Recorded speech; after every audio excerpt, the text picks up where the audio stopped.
나경원 미래통합당 의원의 자녀 입학비리 의혹 등을 검찰에 10번이나 고발한 시민단체 관계자가 있습니다. 최근 11번째 고발장을 냈다고 하는데 11번째 고발장은 검찰이 아닌 경찰에 냈습니다. 왜 그랬을까요? 앵커 브리핑입니다.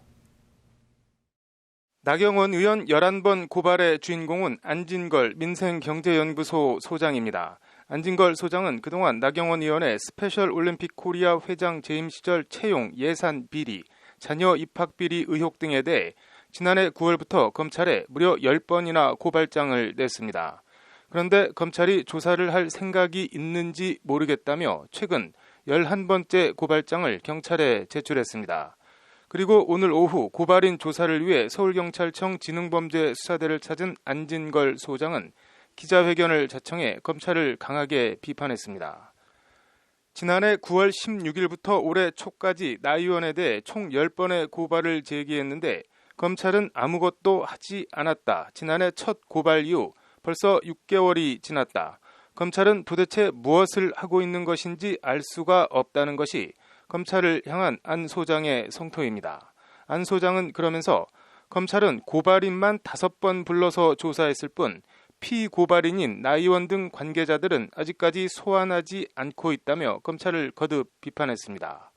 문화체육관광부 감사 결과 나 의원의 스페셜 올림픽 코리아 회장 재임 시절 15건의 관련 비리가 적발됐고 대한장애인체육회에서 적발한 체육비리 5건도 모두 사실인 것으로 확인됐다는 것이 안 소장의 주장입니다.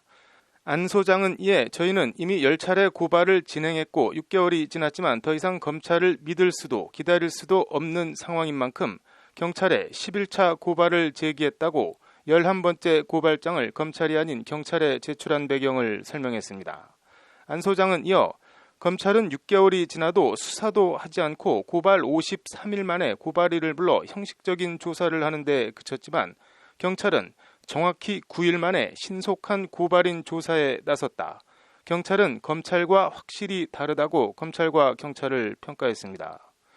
안 소장에 따르면 경찰은 오늘 진행되는 11차 고발 관련 고발인 조사 외에 민생경제연구소 측이 지금까지 검찰에 제출했던 나 의원의 비리 의혹 관련 1에서 10차 고발 자료도 함께 제출해달라고 요구했습니다. 오늘 고발인 조사는 11차 고발 위주로 진행되지만 이후 경찰이 1차에서 10차 고발 자료에 대해 자료를 받은 뒤에 추가 고발인 조사를 진행할 예정이라는 것이 안 소장의 설명입니다. 검경 수사권 조정 이후 경찰이 검찰보다 권력형 비리 등 특수사건을 제대로 수사할 수 있고 진상을 밝혀낼 수 있다는 것을 보여줄 때가 됐다. 경찰은 국민의 기대와 응원이 고조되고 있는 만큼 엄정하고 철저하게 수사해 주기를 바란다는 게 안 소장의 기대이자 당부입니다.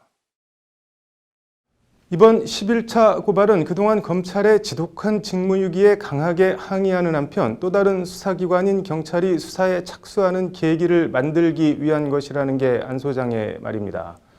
특정인에 대해 10번씩, 11번씩 고발장을 낸 행위 자체에 대한 평가는 차지하고 아무튼 공인의 비리 의혹에 대해 그 정도 고발장이 접수됐으면 조사를 해서 혐의가 나오면 기소를 하고 혐의가 없으면 불기소 처분을 해서 깨끗하게 정리했으면 되는 것 아닌가 합니다. 그걸 지금까지 안 한 건지 못한 건지는 모르겠으나 아무튼 검찰은 별 수사를 안 했다고 하는데 경찰은 어떻게 나올지 어떤 결과를 내놓을지 궁금합니다. 앵커 브리핑이었습니다.